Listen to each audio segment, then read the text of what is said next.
Hello everyone, and welcome to Improve English Through Story. Today, we have an emotional story called I Lost Control Tonight. Listen carefully, enjoy the story, and learn English in a simple and interesting way. So let's begin. The rain was falling heavily that night. Mia stood near the window and looked at the dark street.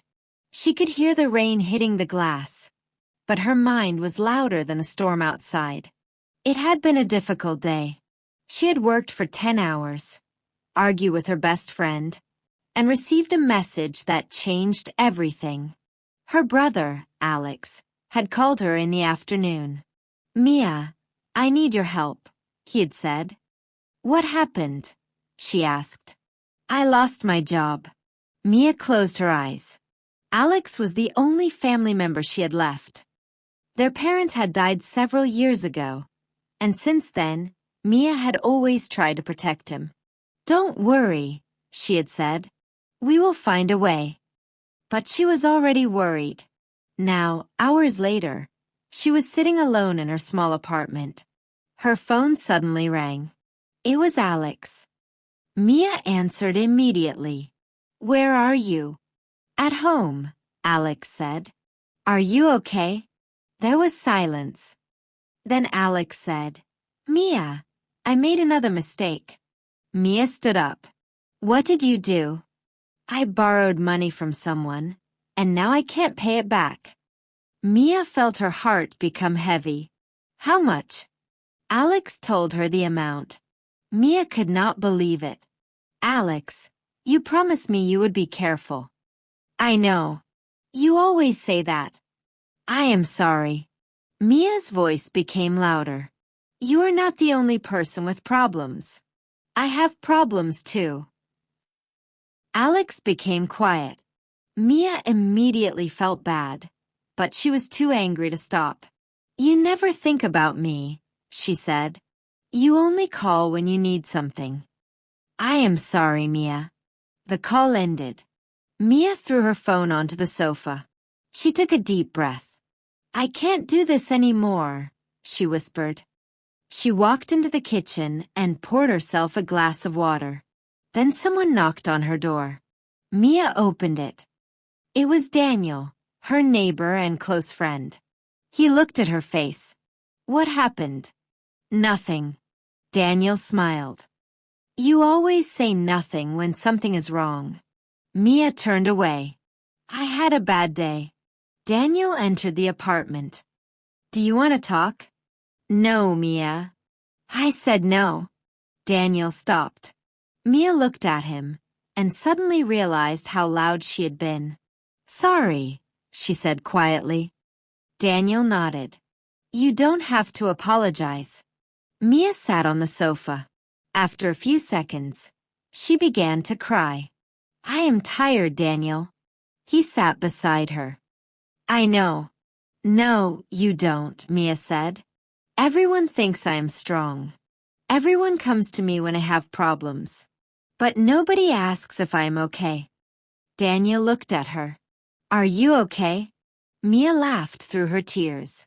No, for the first time that day, she allowed herself to be honest. "I am angry. I am scared.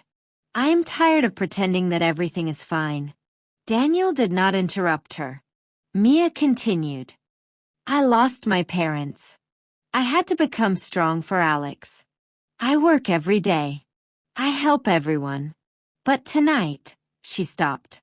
"Tonight I lost control." Daniel gently said, "You didn't lose control because you are weak. You lost control because you have been holding everything inside for too long." Mia looked at him. His words touched her heart. Suddenly, there was another knock. It was Alex. Mia stood up. "What are you doing here?" Alex looked nervous. "I came to say sorry." Mia looked at him for a long moment. "I shouldn't have shouted at you," she said. "I shouldn't have caused you so much stress," Alex replied. They stood silently. Then Alex hugged his sister. "I miss Mom and Dad too," he whispered. Mia closed her eyes. She had not heard those words in years. She hugged him tightly. I miss them every day. Alex started crying. So do I. Daniel quietly stepped back and gave them some space. After a few minutes, Mia wiped her tears. We will solve your problem, she said. Alex shook his head. No. This time I will solve it. You have done enough for me. Mia looked surprised. I will find another job, Alex continued. And I will pay back the money myself. Mia smiled. That is what I wanted to hear. Alex smiled too. The rain outside was slowly becoming softer. Later that night, Mia stood near the window again. Daniel came beside her. Feeling better? A little. He smiled. Sometimes we all need to let our feelings out. Mia nodded. I thought losing control was something to be ashamed of. It isn't, Daniel said. What matters is what you do after. Mia looked outside. The street was wet, but the sky was beginning to clear. She thought about everything that had happened that night. She had shouted. She had cried. She had said things she did not mean. But she had also finally told the truth about how she felt. And that changed something inside her. The next morning, Mia woke up feeling different. She called Alex. Good morning. Good morning, he replied. How are you? Better. Me too. Alex laughed. I have already started looking for jobs. Mia smiled. Good. And remember, you don't have to hide your problems from me. I know. But I also need you to understand something. What? I cannot always be strong for both of us. There was a short silence. Then Alex said, You don't have to be. Mia smiled. For the first time in a long time, she felt free. She finally understood that being strong did not mean hiding pain. It did not mean smiling every day. And it did not mean solving everyone's problems alone. Sometimes being strong meant saying, I am tired. Sometimes it meant crying. Sometimes it meant asking for help. Mia looked at the morning sunlight coming through her window. Last night, she had said, I lost control. But perhaps she had not really lost control. Perhaps she had simply stopped pretending. And sometimes, that is where healing begins. Thank you for listening to Improve English Through Story. I hope you enjoyed this story and learned some new English words. If you liked the story, please like the video, subscribe to the channel, and come back for another interesting story.